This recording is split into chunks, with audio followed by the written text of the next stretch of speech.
Hello class ninth. अब आज हम लोग शुरू कर रहे हैं अपना न्यू एक्सरसाइज 2.4 और 2.5। ये बहुत इंपॉर्टेंट है, इसको समझिएगा तो टेंथ में आपके लिए आसानी होगा और टेंथ से रिलेटेड ये कॉन्सेप्ट है, इसलिए इसको ध्यान से पढ़ना है और वीडियो को लास्ट तक देखना है, स्किप नहीं करना है। कॉन्सेप्ट को समझेंगे अच्छे से। अगर ये कॉन्सेप्ट आपको समझ में आ गया तो आपको टेंथ में दिक्कत नहीं होगा। आप अभी भी जाकर देख सकते हो, टेंथ में इससे रिलेटेड कॉन्सेप्ट्स क्वेश्चंस मिलेंगे आपको। सबसे पहला इसमें जो कॉन्सेप्ट है वो है linear growth and linear decay. अब क्या होता है लीनियर ग्रोथ और लीनियर डीके, इसको समझने के लिए कुछ बातें समझना होगा कि लीनियर ग्रोथ क्या होता है। लीनियर ग्रोथ, लीनियर ग्रोथ के बारे लीनियर के बारे तो आप जानते ही होंगे, ठीक है ना।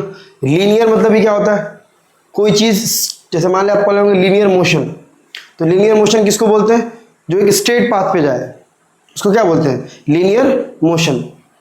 सिमिलरली लीनियर ग्रोथ, जब कोई भी ग्रोथ इक्वल टाइम में, इक्वल इंटरवल ऑफ टाइम में इक्वल ग्रोथ हो, यानी एक फिक्स टाइम पे फिक्स ग्रोथ होता है, तो उसको हम क्या बोलते हैं, लीनियर ग्रोथ। जैसे एग्जांपल से समझिए, एग्जांपल में समझिए कि आपके पास 20 रुपए है और कोई आपको डेली 5 रुपीज दे रहा है। तो एक दिन में आपके पास 20 रुपया था, ठीक है ना, पहले 20 रुपया था आपके पास। दूसरे दिन, यानी अगर हम ये मान लेते कि पहले से था आपके पास 20, अब पहले दिन 5 रुपये आपको दे देगा, दूसरे दिन वो आपको 5 रुपये और दिया तो 5 2 10 हो गया। तीसरे दिन वो आपको 15 रुपये दे दिया, तो इसको हम एक्सपेंडेड फॉर्म में लिख रहे हैं, ठीक है ना। चौथे दिन आपको वो फिर 5 रुपये दिया, तो कितना हो गया, 20। तो ये जो हमारा ग्रोथ है वो लीनियर ग्रोथ है, क्योंकि इक्वल इंटरवल ऑफ टाइम पे वो आपको इक्वल रुपए दे रहा है, हर दिन 5 रुपए दे रहा है, यानी आपको डेली बेसिस पे वो 5 रुपया फिक्स कर दिया है। तो आपका जो ग्रोथ हो रहा है ना, वो क्या है, लीनियर ग्रोथ हो रहा है। तो इसी को हम क्या बोलते हैं, लीनियर ग्रोथ। और इसका इक्वेशन से भी रिलेटेड है कि इसको हम लोग लीनियर इक्वेशन इन्वॉल्व होता है इसमें, यानी डिग्री 1 होता है। जैसे इसी को अगर हम लोग एक्सप्रेशन में लिखेंगे तो ये तो 20 रुपये फिक्स है प्लस 5 इंटू, अब ये यहाँ पे पहले दिन 1 से मल्टीप्लाई हुआ, दूसरे दिन 2 से, तीसरे दिन 3 से, चौथे दिन 4 से, तो इसको क्या लिख सकते हैं, 5 इंटू एन लिख सकते हैं। तो 20 प्लस 5n, ये हमारा क्या हो गया, लीनियर एक्सप्रेशन हो गया, है ना। अब ये लीनियर एक्सप्रेशन हो गया। अब ये लीनियर एक्सप्रेशन जो है किसका है, ग्रोथ का है। क्यों, क्योंकि यहाँ पे प्लस है और ये बढ़ता जाएगा। आ रही बात समझ में, यानी ये क्या हो रहा है, लीनियर ग्रोथ हो रहा है, आगे की तरफ बढ़ रहा है, हर दिन आपके पास 5 रुपया बढ़ता जा रहा है, तो इसको हम क्या बोलेंगे, लीनियर ग्रोथ। आ रही बात समझ में। एक और एग्जांपल ले लेते हैं, जैसे सपोज आप एक दिन में एक दिन में आप 1000 रुपये कमाते हो। एक दिन में कितना कमाते हो, 1000 रुपये। और आपके बैंक में पहले से 50,000 रुपये है, और जो आप 1000 कमाते हो वो आप डेली क्या करते हो, बैंक में डाल देते हो, फिक्स करते हो बैंक में। तो आपका जो ग्रोथ होगा, पहले तो 50,000 रुपये आपके पास है, पहले दिन उसमें 1000 रुपये ऐड हो जाएगा, दूसरे दिन उसमें 2000, यानी 1000 इंटू 2, 1000 इंटू 2, तीसरे दिन उसमें 1000 इंटू 3। तो ये क्या हो जा रहा है, ये आपका डेली बेसिस पे ग्रोथ हो रहा है, यानी अब डेली आपका पैसा बैंक में बढ़ता जा रहा है, आगे की तरफ बढ़ रहा है, इंक्रीज हो रहा है। तो इसको हम बोलेंगे लीनियर ग्रोथ। इसको हम कैसे एक्सप्रेशन में लिखेंगे, ये 50,000 तो फिक्स है, प्लस 1000 इंटू एन। ऐसा नहीं कि आप एन लिखिए, आप एक्स भी लिख सकते हो, वाई भी लिख सकते हो, आपकी मर्जी। ये हो जाएगा 50,000 प्लस 1000n। ये आपका लीनियर ग्रोथ का एक्सप्रेशन हुआ। क्या हुआ? Linear growth. अब देखते हैं लीनियर डीके। लीनियर डीके क्या होता है? लीनियर डीके, अब लीनियर डीके को समझने के लिए आपको समझना होगा कि सपोज करो कि आपके बैंक में 2000 रुपये है। आपके बैंक में कितने रुपए हैं? 2000 रुपये है, ठीक है। और आपका काम नहीं चल रहा है, यानी जॉब नहीं चल रहा, जॉब आपका छूट गया है ना, और 2000 रुपये है। या फिर आप स्टूडेंट हो तो समझो आपके 2000 रुपये आपके अकाउंट में है, अब आपको पॉकेट मनी मिल नहीं रहा है, पॉकेट मनी मिल नहीं रहा है। तो अब जब आप ना डेली 50 रुपीज़ खर्च कर देते हो, डेली 50 रुपये खर्च कर देते हो, है ना, ये आपका डेली 50 रुपये का खर्च है। तो 2000 रुपया आपके पास ऑलरेडी है। पहले दिन फर्स्ट डे आपके पास जो पैसा होगा वो कितना होगा? 2000 है, इसमें से आप 50 रुपये खर्च कर दोगे, ठीक है। आ रही बात समझ में?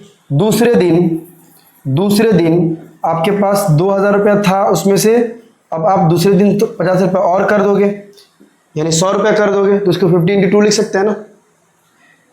ये 1 2 इसीलिए लिख रहे हैं ताकि हम एक्सप्रेशन को लिख सकें। तीसरे दिन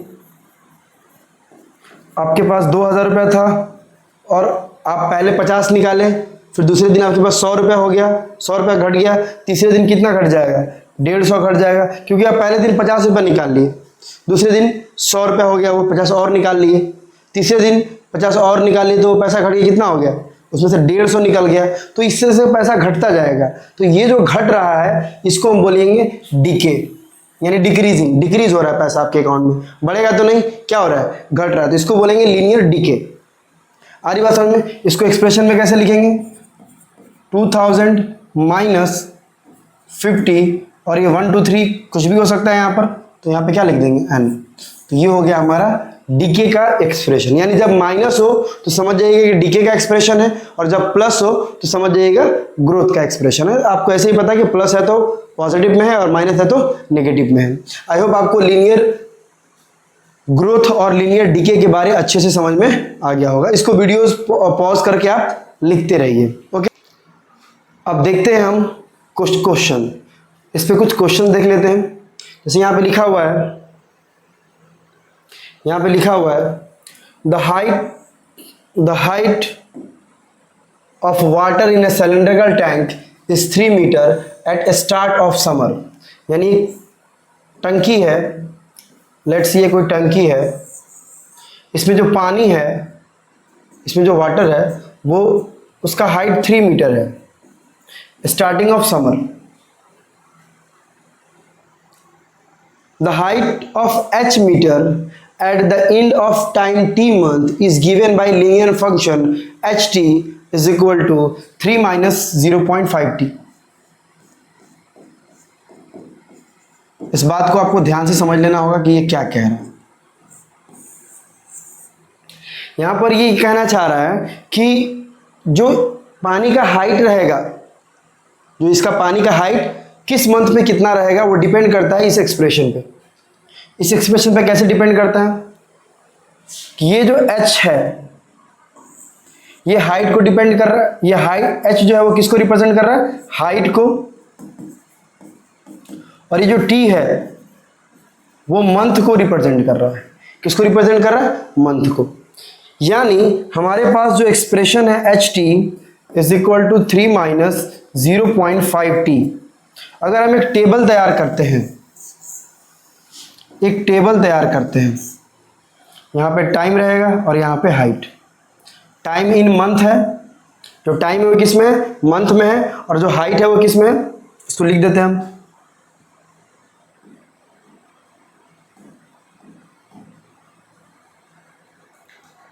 इसको लिख देते हैं। जो टाइम है वो मंथ में है और जो हाइट है वो मीटर में है, ठीक है ना। अब पहले मंथ में हाइट कितना रहेगा?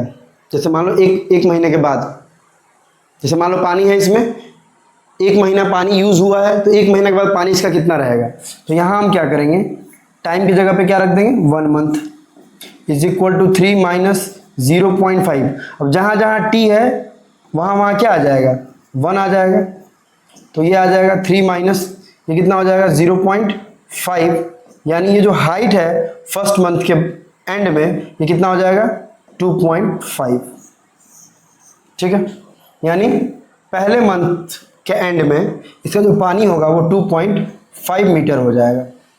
ठीक है, सिमिलरली सेकेंड मंथ में क्या होगा, सेकेंड मंथ में क्या होगा, तो अब हम जो टाइम 1 मंथ लिए थे अब वो टाइम की जगह पे क्या रख देंगे 2, तो H2 is equal to 3 minus 0.5 into 2, तो H2 ये कितना हो जाएगा 3 और 0.5 को 2 से मल्टीप्लाई कीजिएगा तो आएगा 1, तो ये हाइट कितना हो गया इसका 2 मीटर।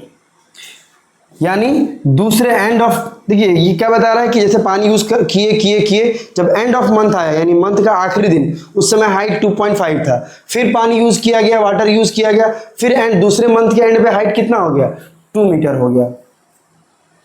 ठीक है, सिमिलरली ऐसे तीसरे मंथ का भी निकाल सकते हैं, ऐसे ही चौथे मंथ का भी निकाल सकते हैं। आ रही बात समझ में। अब ये जो है ना हमारा लीनियर क्या हो रहा है, ग्रोथ हो रहा है कि लीनियर डीके हो रहा है, तो आप यहाँ पे देखो माइनस है यानी ये क्या है लीनियर डीके है, क्योंकि पानी धीरे धीरे घटता जाएगा। अब अगर यहाँ आपसे पूछ दिया जाए कि कब इसमें पानी खत्म हो जाएगा, कितने मंथ के बाद पानी खत्म हो जाएगा, कितने, इतना को लिख लीजिए आप। ठीक है ना, ये लिख लीजिए, फिर आगे बात करते हैं। नेक्स्ट टॉपिक है ये, ठीक है ना, कि पानी कितने मंथ के बाद खत्म हो जाएगा, कैसे बताएंगे, बताइए, सोचिए पानी कब इसमें खत्म हो जाएगा। तो ये पानी जब खत्म हो जाएगा, पानी जब खत्म हो जाएगा यानी जो हमारा फंक्शन दिया हुआ है, यानी जो हमारा पोलिनोमियल दिया हुआ है S T is equal to 3 minus 0.5t, तो जब ये देखिए ये क्या है, ये हाइट है, जो ये जो हम पुट कर रहे हैं वो टाइम पुट कर रहे हैं और निकल के क्या आ रहा है हमारा हाइट। आप पीछे देखे होंगे कि जो हम पुट कर रहे हैं वो क्या पुट कर रहे हैं टाइम, और हमको वापस से क्या मिल रहा है हाइट, तो हमको हाइट हो जाएगा 0, मेरा हाइट क्या हो जाएगा 0, मेरा नहीं पानी का हाइट क्या हो जाएगा 0, उस समय टाइम क्या होगा, तो यहाँ से टाइम निकाल लेते हैं, यहाँ से टाइम निकाल लेते हैं, यानी हम मान लिए कि हाइट क्या हो गया 0 इस टी टाइम पे। अब यहाँ से टाइम निकालते हैं तो +3 इधर आएगा तो क्या हो जाएगा -3 इज इक्वल टू 0.5t, फिर ये मल्टीप्लाई में है तो किस में आ जाएगा डिवाइड में। ठीक है, यहाँ पे माइनस है तो आ जाएगा -3 अपॉन 0.5 माइनस 0.5, ये कैंसिल हो जाएगा और ये कट के कितना आ जाएगा 6। ठीक है, तो t इज इक्वल टू 6, यानी 6 मंथ बाद पानी क्या हो जाएगा खत्म हो जाएगा। तो जब भी कोई हमेशा पूछे, जब भी आपसे क्वेश्चन पूछे कि कितने मंथ के बाद या कितने दिन के बाद कोई चीज़ 0 हो जा रहा है, तो हम पूरे एक्सप्रेशन को क्या करेंगे 0 से इक्वेट कर लेंगे। ठीक है, चलिए नेक्स्ट क्वेश्चन की तरफ बढ़ते हैं। नेक्स्ट एग्जाम्पल है हमारा, बोल रहा है a cost of journey is given by the linear function C D is equal to 100 plus 60d, where C indicate total cost. ये क्या इंडिकेट करता है, टोटल कॉस्ट इंडिकेट करता है रुपीज में, और जो डी है वो किलोमीटर को रिप्रेजेंट करता है। जो डी है वो यहाँ लिखा हुआ है, डी किसको रिप्रेजेंट करता है किलोमीटर को। Let us make a table value of D driving from 0 to 10 kilometre, यानी जो 0 से लेके 10 किलोमीटर तक का आपको एक टेबल तैयार करना है। क्या करना है टेबल, कि किस समय कितना कॉस्ट लग रहा है। मान लीजिए ये डिस्टेंस है डी से और ये सी है कॉस्ट, यानी अगर कोई 1 किलोमीटर जाता है, यानी कोई 1 किलोमीटर जाता है तो हम डिस्टेंस की जगह पे क्या लिख दिए 1 kilometre is equal to 100 plus 60 into यहाँ भी डी की जगह पे क्या आ जाएगा 1, तो कॉस्ट कितना लग जाएगा, तो 100 प्लस 60, ये कितना हो जाएगा 160, यानी 1 किलोमीटर जाने में जो खर्च लग रहा है वो 160 रुपये लग रहा है, 160 रुपये लग रहा है। आ रही बात समझ में। अब इसी तरीके से दूसरे किलोमीटर में कितना लगेगा तो यहाँ पुट करके निकाल देंगे, तीसरे किलोमीटर पे कितना लगेगा यहाँ पे पुट करके निकाल देंगे। आ रही बात समझ में नहीं आ रही? अब क्वेश्चन थोड़ा सा चेंज हो सकता है यहाँ पर, ठीक है ना। अब क्वेश्चन पूछेगा, पहले 2-3 निकाल लेते हैं ताकि आपको समझ में आ जाए। मान लीजिए C2 निकाल, C2 यानी 2 किलोमीटर का कितना रुपया लगेगा तो 100 प्लस 60 इंटू 2 कर देंगे, क्योंकि डिस्टेंस 2 किलोमीटर हो गया। तो यहाँ 2 है तो यहाँ भी क्या आ जाएगा 2, यहाँ D है तो यहाँ भी D है, यहाँ जो रहेगा वो यहाँ आ जाएगा। तो ये C हो जाएगा हमारा कॉस्ट। ये कितना हो जाएगा 100 प्लस 120, तो ये कितना हो जाएगा 220। 2 किलोमीटर पर खर्च जो लग रहा है वो 220 लग रहा है, ठीक है। अब क्वेश्चन थोड़ा घुमा सकता है, ठीक है ना। इस तरीके से आप 10 किलोमीटर तक आप लिख रहे हैं तो आप यहाँ से 1 to 10 तक आप लिख सकते हैं, क्योंकि ये तो आसान है। अब आपसे क्वेश्चन ऐसे घुमा के पूछ दिया कि क्वेश्चन पूछ दिया आपसे कि अगर डिस्टेंस 400 है, सॉरी अगर कॉस्ट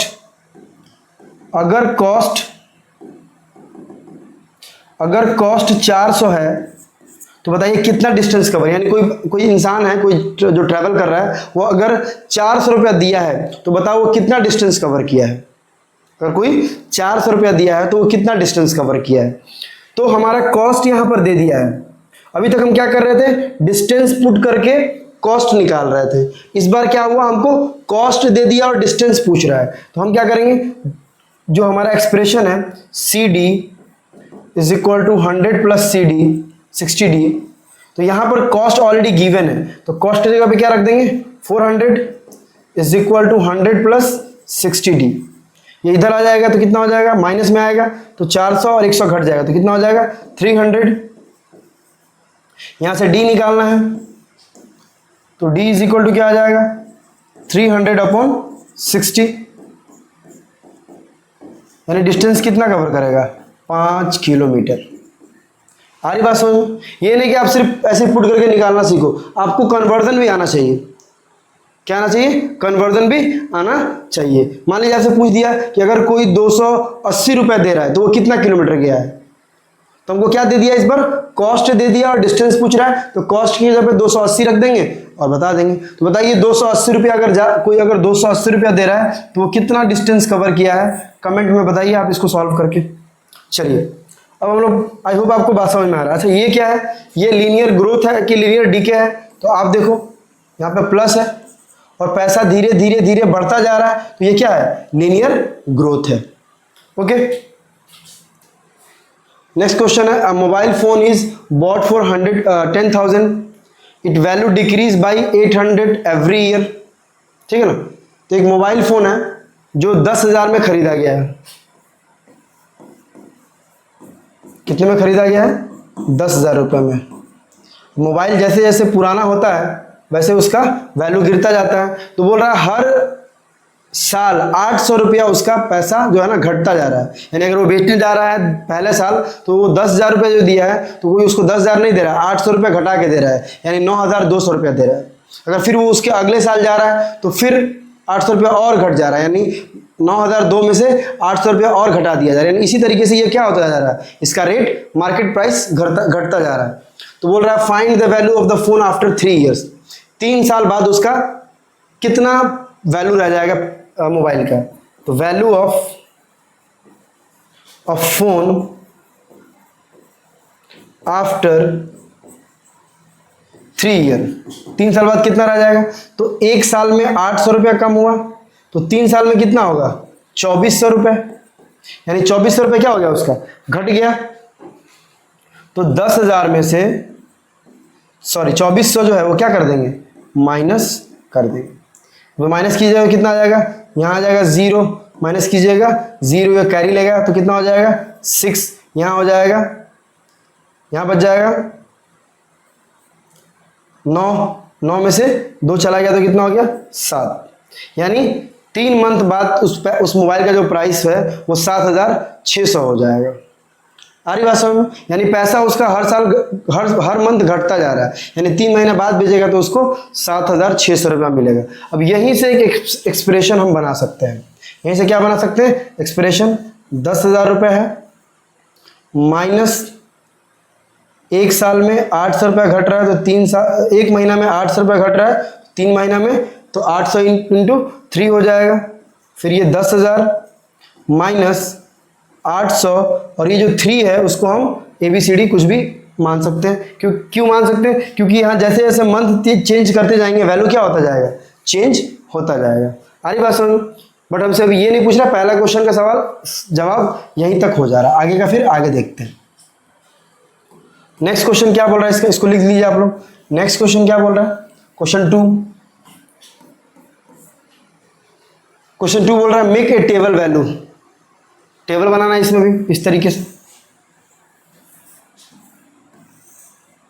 बोला टाइम को T रखिए और उसका जो पैसा घट रहा है उसको V से, यानी उसका वैल्यू को V से डिनोट कीजिए। ठीक है, 0 to 8, यानी पहले मंथ में तो उसका 10,000 का 10,000 उसका दाम रहेगा, उसमें कोई घटेगा नहीं। पहले मंथ में कितना हो जाएगा, तो 800 रुपया घट जाएगा, यानी कितना हो जाएगा 9,200। वैसे ही दूसरे मंथ, वैसे ही तीसरे मंथ, ऐसे ही 800 इसमें से घटाते हुए क्या कर देंगे, हम अपना एक टेबल तैयार कर लेंगे। आ रही बात समझ में? बोल रहा है find an expression to relate V and T and explain why it is represent linear decay. अब बोल रहा है कि अब आपको एक एक्सप्रेशन बनाना है। अब सिंपल सा बात समझिए, ऐसे बात समझिए कि 10,000 रुपये है और 1 महीने में वो 800 रुपये घट रहा है, दूसरे महीने में 8 इंटू 2 यानी 1,600 रुपये घट जा रहा है, तीसरे महीने में 800 इंटू 3 ऐसे घटता जा रहा है। तो अब इसको अगर हम लीनियर एक्सप्रेशन बनाएंगे, 10,000 माइनस 8, और बोल रहा है कि टाइम को आप T से डिनोट कीजिए, क्योंकि ये क्या सारा क्या है, टाइम है यानी मंथ है, तो इसको T से डिनोट कर दिए। और बोल रहा है इसके वैल्यू को V से डिनोट कीजिए, तो यहाँ पे डायरेक्ट V नहीं लिख के अगर ऐसे V लिख देंगे डायरेक्ट, तो फिर हम कैसे एक्सप्रेशन को हर मंथ के लिए निकालेंगे। इसलिए हम क्या करेंगे,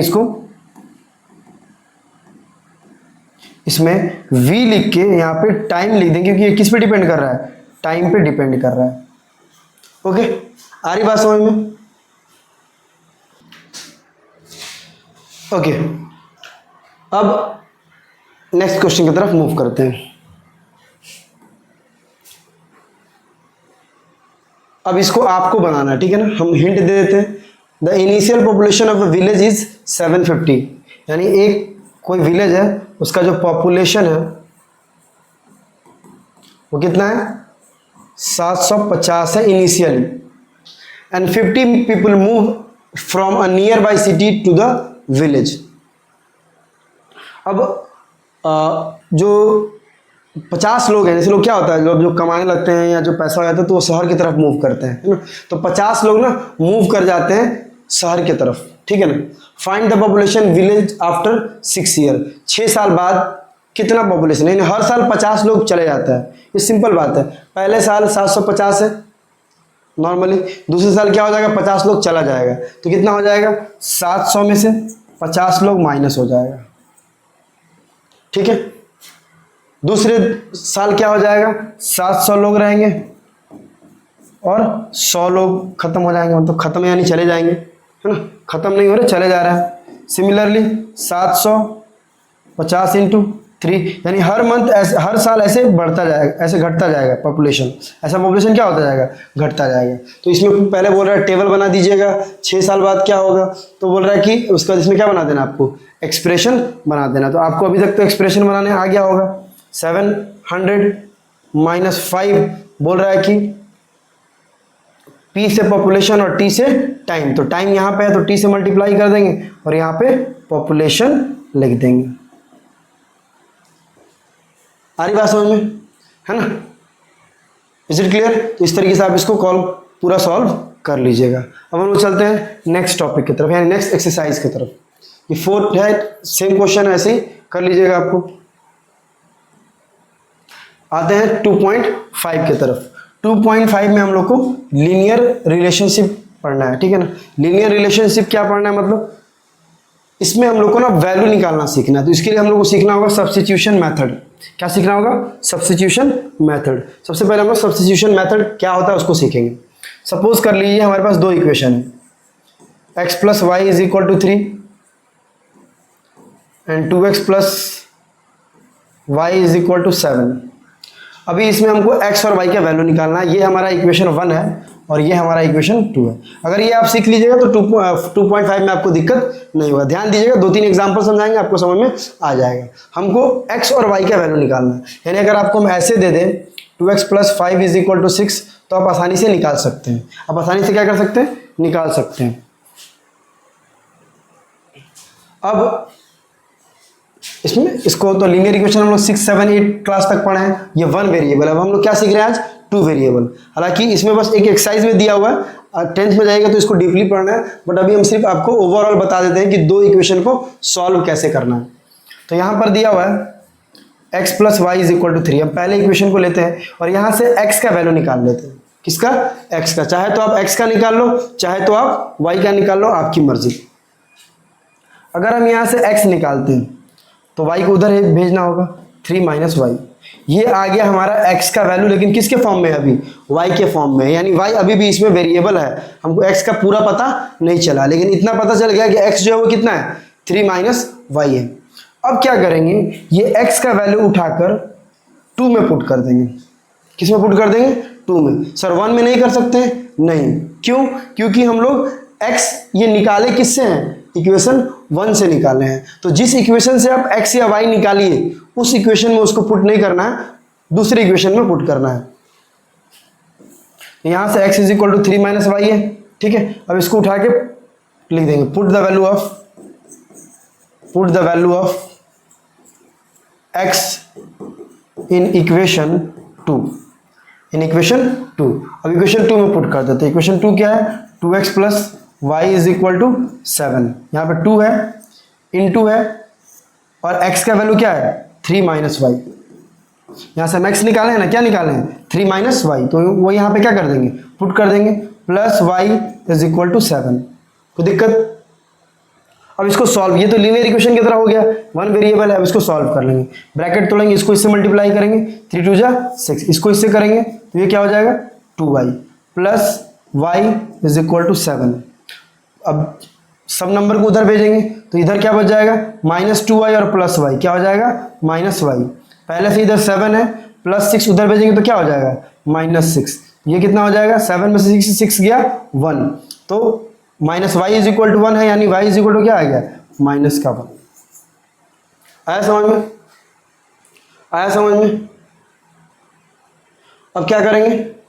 अब y का वैल्यू उठा के यहाँ पे रख देंगे। इसको इक्वेशन 3 मान लो। तुम इसमें भी पुट करके निकाल सकते हो, लेकिन यहाँ पुट करना क्या है? आसान है। तो हम यहाँ पुट कर देंगे तो x is equal to 3 minus Y है। x is equal to 3 minus y का वैल्यू कितना है? माइनस 1। तो x इज इक्वल टू क्या आएगा? Minus minus plus 1। तो x क्या हो गया? 4। यानी हम x और y दोनों का वैल्यू निकाल लिए, -1 और 4। ठीक है, एक एग्जाम्पल और कर लेते हैं, घबराना नहीं है। क्या करना है? स्टेप याद रखिए, पहले किसी भी एक इक्वेशन को सॉल्व करना है, चाहे तो x और चाहे तो y निकाल लेना है। अगर आप x निकालिएगा तो y के फॉर्म में आएगा, और y निकालिएगा तो x के फॉर्म में आएगा। ठीक है, उसके बाद आपको ध्यान क्या रखना है कि जिस इक्वेशन से सॉल्व करके x और y निकाल रहे हैं उसी में पुट नहीं करना है, उसके दूसरे में पुट करना है। ठीक है ना? जैसे हम लोग एग्जांपल लेते हैं और अच्छे से क्लियर हो जाएगा। सपोज कर लो हम एक क्वेश्चन ले लिए, 2x plus 5 is equal to 7 and x minus, यहाँ 2x plus 5y is equal to 7 and x minus 3y is equal to 8। Suppose करो ऐसे ले लिए, ये हो गया इक्वेशन 1 और ये हो गया इक्वेशन 2। हम क्या करेंगे? इक्वेशन 1 या 2 किसी को भी ले लेंगे। पिछले वाले में 1 को लिए थे, इस बार 2 को ले रहे हैं। तो x minus 3y is equal to 8। देखिए आपकी मर्जी, आप चाहो तो x निकालो, यहाँ पर दे देते हैं 2, थोड़ा सा फ्रैक्शन भी आ जाएगा तो अच्छा रहेगा। ठीक है, आप चाहो तो x निकालो, चाहो तो y निकालो। क्या निकाले? x निकालते हैं, है ना? तो -3y को उधर भेजना होगा, तो 2x is equal to 8 -3y उधर जाएगा, -3y उधर जाएगा तो क्या हो जाएगा? +3y। अब ये x के साथ 2 में मल्टीप्लाई में है तो किस में चला जाएगा, डिवाइड में। x इज इक्वल टू क्या हो जाएगा, 8 प्लस 3y अपॉन में 2। ये आ गया हमारा x का वैल्यू y के फॉर्म में। कोई दिक्कत? अब इसको किससे सॉल्व करके निकाले हैं, इक्वेशन 2 से। तो 2 में पुट नहीं करेंगे, किस में पुट करेंगे, 1 में पुट करेंगे। तो लिखेंगे put the value of x in equation 2 में पुट कर देते हैं, सॉरी इक्वेशन 1, क्योंकि 2 से निकाले हैं तो 2 में पुट नहीं करना है, किस में पुट करना है, 1 में पुट करना है। तो इक्वेशन 1 क्या है, 2x plus 5y is equal to 7। अब देखिए यहाँ पर 2 है तो 2 रहने दिए, इनटू है यहाँ पर, इनटू x का वैल्यू क्या आया है, 8 प्लस 3y अपॉन में 2 प्लस 5y यहाँ पर है तो 5y लिख दिए, इज इक्वल टू 7 में तो 7 लिख दिए। 2 से 2 क्या हो गया, कैंसिल। तो यहाँ क्या आ गया, 8 plus 3y plus 5y is equal to 7। कोई दिक्कत? अब ये लीनियर इक्वेशन की तरह हो गया, 8 प्लस ये 3 प्लस 5 कितना हो जाएगा, 8y इज इक्वल टू 7। अब इसको उधर भेज देंगे क्योंकि हमको y निकालना है, ये लीनियर इक्वेशन की तरह हो गया। 8y is equal to 7 plus 8 उधर जाएगा तो क्या हो जाएगा, -8। तो y इज इक्वल टू क्या हो जाएगा, माइनस का 1/8। ये मल्टीप्लाई में है तो डिवाइड में आ गया, तो y आ गया -1/8। अब इसको उठा के हम क्या करेंगे, यहाँ पर पुट कर लेंगे, या इसमें कहीं भी पुट कर सकते हैं। ये 3 इसमें भी पुट कर सकते हैं, इसमें भी पुट कर सकते हैं और इसमें भी पुट कर सकते हैं। और क्या करेंगे, पुट करके x निकाल लेंगे। आ रही बात समझ में? जैसे कैसे करेंगे इसको दिखा देते हैं हम एक करके।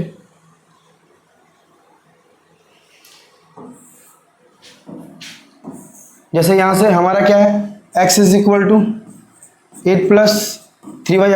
आप किसी में भी कर सकते हैं, जरूरी नहीं कि हम जिसमें बोल रहे हैं उसमें, आप इस तीनों में से कहीं भी कर सकते हैं। पिछली बार इसमें करके निकाले थे, इस बार कहीं दूसरे में करके दिखा दे, आंसर सेम ही आएगा, है ना। मान लीजिए इक्वेशन 1 में पुट कर देते हैं।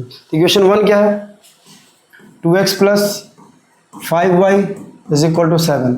2 into 2x plus 5 into y का वैल्यू क्या आ गया है, -1/8। तो क्या लिख देंगे, -1/8 इज इक्वल टू 7। 2x ये हो जाएगा plus minus -5/8 is equal to 7। 2x is equal to 7, minus उधर जाएगा तो क्या हो जाएगा, +5/8। 2x इज इक्वल टू, इसको सिंप्लीफाई कर लीजिए, एलसीएम लिए 8, ये हो गया 8 7 56। फिर सिंप्लीफाई कीजिए तो ये कितना हो जाएगा, 56 और 5 61/8। ये मल्टीप्लाई में है, 2 है तो किस में चला जाएगा, डिवाइड में। तो x इज इक्वल टू क्या आ जाएगा, 61, और ये मल्टीप्लाई हो तो क्या हो जाएगा, 16 आ जाएगा। आ रही बात समझ में? चलिए एक एग्जाम्पल और कर लेते हैं ताकि चीज़ें और अच्छे से समझ में आ जाए, ठीक है, क्योंकि ये नया है आपके लिए। सपोज कीजिए हम एक और इक्वेशन ले लेते हैं, x minus y is equal to 7 and 20x plus 4y is equal to 2। ऐसी इक्वेशन दे दी और इसको सॉल्व करना है, ठीक है। आप किसी भी एक इक्वेशन को पहले स्टेप 1 क्या है, किसी भी इक्वेशन को सॉल्व कीजिए और x और y का वैल्यू आप निकाल लीजिए। x minus y is equal to 7 है, x इज इक्वल टू क्या हो गया, 7 प्लस वाई। इक्वेशन 1 को सॉल्व करके हम x का वैल्यू निकाल लिए y के फॉर्म में। अब इसको उठा के इक्वेशन 2 में पुट कर देंगे। 1 से निकाले हैं तो 1 में पुट नहीं कर सकते, इसको याद रखिए आप, ठीक है। तो पुट द वैल्यू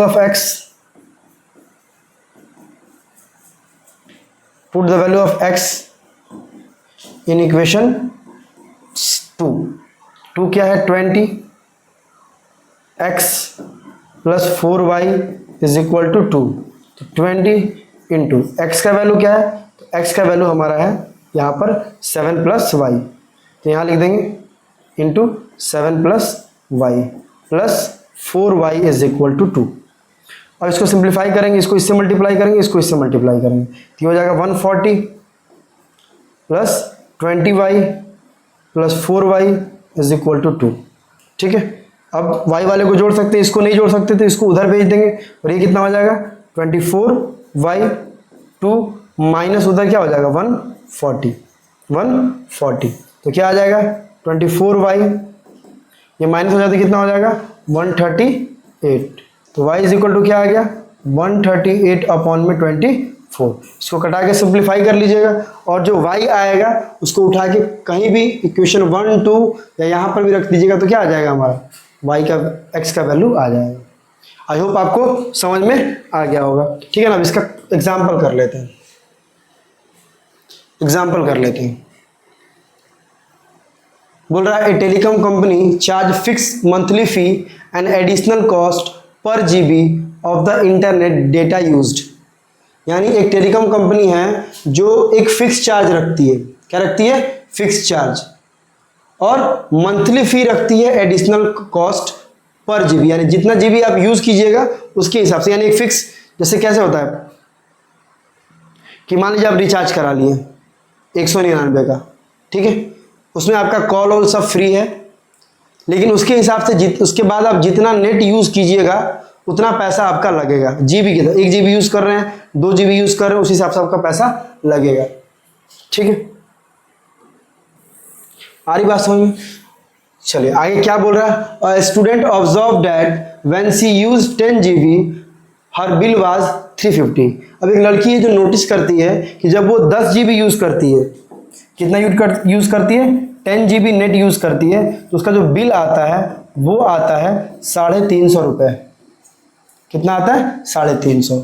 और व्हेन शी यूज 20 जीबी, और जब वो 20 जीबी यूज करती है तो उसका जो बिल आता है वो आता है कितना 550, ठीक है, कोई दिक्कत। If the monthly bill y depend on the amount data use x, यानी जो बोल रहा है यहाँ पे, जो बोल रहा है ना, जो बिल है, जो बिल आ रहा है उसको आप वाई समझिए, और जो डेटा यूज हो रहा है उसको आप एक्स समझिए। यानी बिल वाई है और डेटा एक्स है, यानी ये वाई रुपीज में है और ये एक्स जीबी में है। According to the relation y is equal to a x plus b, यानी रिलेशन क्या आता है y is equal to a x plus b. बोल रहा find the value of a and b। अब ये रिलेशन आया हुआ है। अब देखो यहाँ इसको ऐसे समझो कि पहले केस में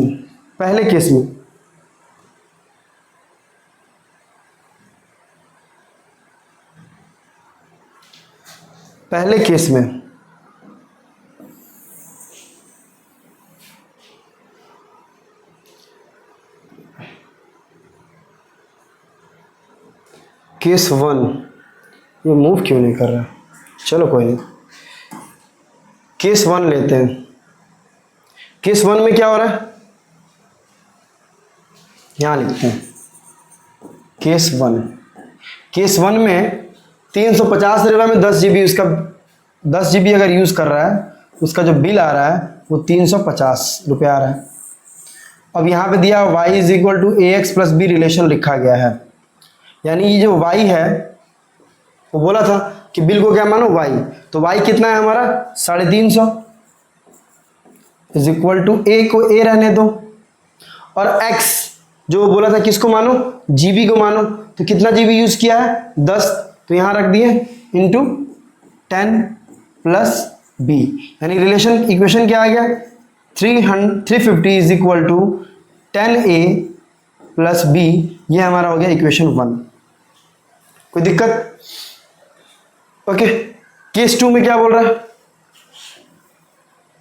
केस 2 में बोल रहा है कि जो रिलेशन है y ax प्लस बी, तो बोल रहा है कि 550 रुपये बिल आया, यानी y जो है किसको रिप्रेजेंट कर रहा है बिल को, तो 550 रुपये बिल आ रहा है, और a इंटू एक्स किसको रिप्रेजेंट कर रहा है जीबी को, कितना जीबी यूज किया है 20, तो यहाँ क्या लिख देंगे 20 प्लस बी, तो इक्वेशन क्या बन जाएगा 550 is equal to 20a plus b. ये हमारे पास दो इक्वेशन आ गया। अब इससे सॉल्व करके हम a और b, जैसे हम लोग xy निकाल रहे थे वैसे ही a b निकालेंगे। इतनी चीज को लिख लीजिए क्योंकि यहीं पे हम आगे का सॉल्व करेंगे, ठीक है।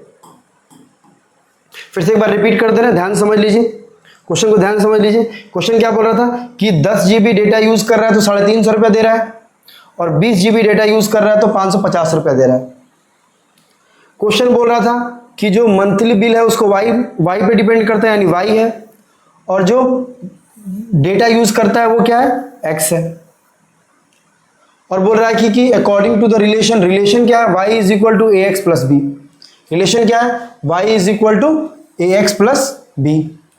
तो पहले केस में क्या हो रहा था, केस 1 में क्या हो रहा था, 350 रुपया दे रहा है और डेटा ये कितना यूज कर रहा है, 10।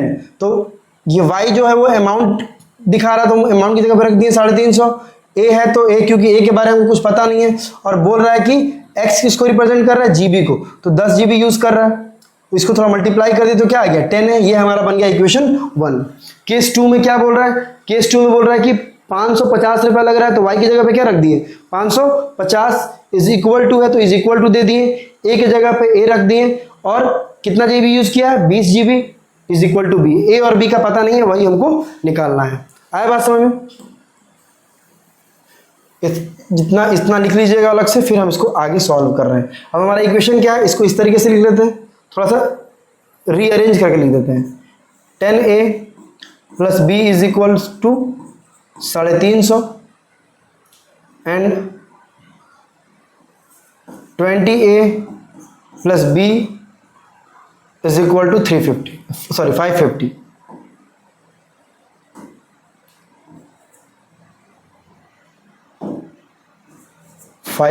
ये हो गया इक्वेशन 1, ये हो गया इक्वेशन 2। अब इसको सॉल्व करते हैं। देखिए जैसे हम एक्स वाई निकाल रहे थे वैसे ही हम ए बी को निकालेंगे, ठीक है ना। हम क्या करेंगे, इक्वेशन 1 को सॉल्व करेंगे। इक्वेशन 1 क्या है हमारा, 10a plus b is equal to 350। यहाँ से क्या करते हैं, चाहे तो a चाहे तो b निकाल लेते हैं। हमेशा याद रखना जिसमें कोफिशिएंट नहीं रहता है उसको निकालना आसान रहता है, जिसमें कोफिशिएंट ना हो। इसको रखोगे तो फिर मल्टीप्लाई में है तो डिवाइड में जाएगा, और फ्रैक्शन में आएगा तो थोड़ा सा कैलकुलेशन लेंदी हो सकता है। तो हमेशा याद रखना किसको सेपरेट करना, जिसमें कोफिशिएंट नहीं हो। तो b निकाल लेते तो b क्या आ जाएगा, 350 प्लस 10 उधर जाएगा तो क्या हो जाएगा, माइनस 10a। ये आ गया हमारा b का वैल्यू। b का वैल्यू किससे निकाले हम, इक्वेशन 1 से। तो इक्वेशन 1 में पुट नहीं करेंगे, किसमें पुट करेंगे, इक्वेशन 2 में। तो लिखेंगे put the value of b in equation second, यानी इक्वेशन 2। इक्वेशन 2 क्या है, 20a plus b is equal to 550। तो 20a और b की जगह पे क्या रख देंगे, 350 माइनस 10a, क्योंकि यहां से b का वैल्यू क्या है, 350 minus 10a is equal to 550। ठीक है, अब इसमें इसको सॉल्व कर सकते हैं, दोनों एक जैसा है। तो 20a माइनस 10a कितना हो जाएगा, 10a प्लस 350 को उधर भेज देते हैं, उधर पहले से 550 है, माइनस 350 उधर चला जाएगा। ठीक है, यहां से क्या आ गया, 10a is equal to 550 minus 350 कितना हो जाएगा, 200। ठीक है, अब यहां से a का वैल्यू निकालते हैं तो कितना आ जाएगा, 200 अपॉन 10। तो a का वैल्यू कितना आ गया, 10 आ गया। आई होप आपको बात समझ में आ गया। और कुछ नहीं किए, पहले इक्वेशन उठाएं, पहला इक्वेशन उठाएं, उसको सॉल्व किए और वहां से b निकाल लिए। b ही क्यों निकाले, a क्यों नहीं निकाले, क्योंकि b में कोफिशिएंट नहीं था। अगर हम a निकालते तो b उधर माइनस में जाता और फिर 10 डिवाइड में आता, फ्रैक्शन में आता। कैलकुलेशन थोड़ा लेंदी हो सकता है, इसलिए जिसमें कोफिशिएंट नहीं रहे हमेशा उसी को निकालना है। तो उसको फिर क्या किए, 10a को उधर भेज दे तो क्या हो गया, माइनस 10a। फिर b का वैल्यू उठाएं और इक्वेशन 1 में पुट कर दिए यहाँ पर। तो b की जगह पे क्या लिख दिए, 350, यहाँ 20a है तो 20a लिख दिए, और b की जगह पे हम क्या लिख सकते हैं, 350 माइनस 10a, तो 350 माइनस 10a लिख दिए। ठीक है, इन दोनों को सिंप्लीफाई कर सकते थे। 20a माइनस 10a कितना हो गया, 10a प्लस 350 को उधर भेज दिए तो माइनस 350 हो गया। अब यहाँ 10a है, इसको सिंप्लीफाई किए तो क्या आ गया, 200, और इसको सॉल्व किए तो आ गया a का वैल्यू 10। आए बात समझ में। अब वो ए का वैल्यू उठा के कहीं भी रख दो, मतलब हम तुमको यही राय देंगे कि बी निकालना है तो इसमें पुट करो। सिंपलीफिकेशन क्या होता है, आसान होता है, तुम इसमें पुट कर सकते हो। अब हम यहाँ ए का वैल्यू क्या करते हैं, इसमें पुट कर देते हैं। और ये हमारा इक्वेशन क्या है, b is equal to 350 minus 10 a, ठीक है। B is equal to 350 minus 10 और ए का वैल्यू क्या है 10, तो यहाँ हो जाएगा इंटू 10। तो b इज इक्वल टू 350 और 10 10 जा 100, ये कितना हो जाएगा 250। तो b का वैल्यू कितना आ गया 250 आ गया। आए बात समझ में। एक्सरसाइज कर लेते हैं। एक्सरसाइज में सिर्फ 3 क्वेश्चन है, एक हम करेंगे बाकी आप कीजिएगा, ठीक है। अब यहाँ क्वेश्चन क्या बोल रहा है, a learning platform charge a fix monthly fee and additional cost for digital learning module accrued, ठीक है ना। बोल रहा है एक लर्निंग प्लेटफॉर्म है जो चार्ज करता है कुछ फिक्स मंथली फी, मतलब कुछ मंथली फी है और उसका एडिशनल चार्ज डिपेंड करता है मॉड्यूल पे। किस पे डिपेंड करता है, मॉड्यूल पे, ठीक है ना। इसे समझिए कि असाइनमेंट पे, कुछ असाइनमेंट उसको दिया जाता है, ठीक है ना, कुछ उसको मटेरियल दिया जाता है, जैसे मान लीजिए क्वेश्चंस वगैरह हो गया, उसी को मॉड्यूल बोलते हैं, ठीक है ना। तो मॉड्यूल पे डिपेंड करता है। A student observe that when she accrued 40 modules, यानी ये एक्यूड मतलब यहाँ पे हो गया गेट, मिलना, ठीक है ना। तो वो क्या नोटिस करता है कि जब उसको 14 को मॉड्यूल मिलता है ना, 14 को मॉड्यूल मिलता है, हर बिल वाज 500, यानी जब उसको कितना मॉड्यूल मिलता है 40 मॉड्यूल मिलता है, उसका बिल कितना आता है 500। अरे ऐसा समझो ना, कोई कोचिंग में तुम पढ़ रहे हो, कोचिंग में पढ़ रहे हो तो कोचिंग का कुछ फिक्स फी है, उसके बाद जितना तुम असाइनमेंट लेते हो, कोई चीज़ उससे लेते हो, मटेरियल लेते हो, पढ़ाई का मटेरियल, उसके हिसाब से पैसा लगता है। तो एक लड़का क्या ऑब्जर्व करता है कि जब वो 14 को मॉड्यूल लेता है तो उसका जो फी आता है वो कितना आता है 500 रुपये, और जब वो 10 को मॉड्यूल लेता है उसका जो बिल आता है वो कितना आता है 400। तो बोल रहा है कि monthly bill y depends on the number, यानी मंथली जो उसका फी है वो किस पे डिपेंड कर रहा है, वाई पे, यानी मंथली फी को हमेशा किस पे डिपेंड करेंगे, किससे रिप्रेजेंट करेंगे, वाई से, और मॉड्यूल जो उसको मिलता है उसको रिप्रेजेंट करेंगे एक्स से। यानी जहां भी वाई है वहां पर हम क्या रख सकते हैं, मंथली फी को रख सकते हैं, और जहां पर एक्स है वहां पर हम मॉड्यूल को रख सकते हैं। और रिलेशन क्या दिया हुआ है, यहां पर रिलेशन दिया हुआ है y is equal to a x plus b, यानी वो रिलेशन बना के दे दिया है। हम लोग को 10th में ये रिलेशन बनाना पड़ेगा, यहाँ पे बना बनाया मिल रहा, बस वैल्यू रख देना। तो अब देखो यहाँ पर इससे हम केस 1 में क्या होता है, केस 1 यानी पहले केस में क्या होता है, फी उसका आता है 500 रुपये, तो y किसको रिप्रेजेंट कर रहा है, मंथली बिल, तो 500 इज इक्वल टू ए, और x क्या है, मॉड्यूल है, तो मॉड्यूल कितना मिला है उसको, पहले केस में 14, तो इंटू 14 प्लस बी, ये हो गया 500 इज इक्वल टू, ये हो जाएगा 14a, 14 इंटू ए क्या हो जाएगा 14a प्लस बी, ये हो गया हमारा इक्वेशन 1। केस 2 में क्या होता है, केस 2 में क्या होता है कि एक्सप्रेशन तो वही है, y is equal to a x plus b, but जो उसका मंथली फी आया दूसरे केस में कितना आया 400 आया है, is equal to a into module कितना लिया, क्योंकि x मॉड्यूल को रिप्रेजेंट कर रहा है, तो मॉड्यूल लिया हुआ है वो 10, कितना लिया हुआ 10 प्लस b, तो ये हो जाएगा 400, ये हो जाएगा is equal to 10a plus b, ये हो गया हमारा इक्वेशन 2। आया समझ में, आया समझ में। चलिए अब हम क्या करते हैं, सॉल्व करके ए और बी निकाल लेते हैं, सॉल्व करके ए और बी। तो हम इक्वेशन को मतलब थोड़ा सा सजा देते हैं, इसको पहले लिख देते हैं और इसको बाद में लिख सकते हैं। यानी अगर लिखा हुआ है x इज इक्वल टू, ऐसे लिखा हुआ है, लिखा हुआ है 2 इज इक्वल टू एक्स, तो इसको x इज इक्वल टू 2 नहीं लिख सकते हैं, कोई फर्क थोड़ा ना है, तो ये रीअरेंज कर लेते हैं। तो रीअरेंज करेंगे तो 14a plus b is equal to 500, और ये कितना लिखा हुआ दूसरा equation 10a plus b is equal to 400, ठीक है ना। इसको आप लिख लीजिए, इसको मिटा के हम यहीं पे सॉल्व करते हैं। आ रहा बात समझ में ना। चलिए इक्वेशन हम लिख लेते हैं यहाँ पर, 14a plus b is equal to 500 and 10a plus b is equal to 400। Equation 1, equation 2। किसी भी इक्वेशन को पहले आप सॉल्व कर लो। हम बताए हैं कि जिसमें कॉफिशिएंट कुछ ना हो, नंबर ना हो, उसी को हम निकालते हैं, ठीक है ना। इस बार इक्वेशन 2 को सॉल्व करते हैं। Solving equation 2, solving equation second. तो ये हो जाएगा 10a plus b is equal to 400। b निकालना है तो इसको हटाना पड़ेगा, तो इसको उधर भेज देंगे। तो b इज इक्वल टू क्या आ जाएगा, 400 माइनस 10a। ये आ गया b का वैल्यू। अब क्या करेंगे, ये b का वैल्यू उठाकर इक्वेशन 2 में नहीं पुट कर सकते हैं। किस में करना पड़ेगा, 1 में। क्यों, क्योंकि इसको 2 से निकाले हैं तो 2 में नहीं रख सकते, 1 में रखना पड़ेगा। तो पुट द वैल्यू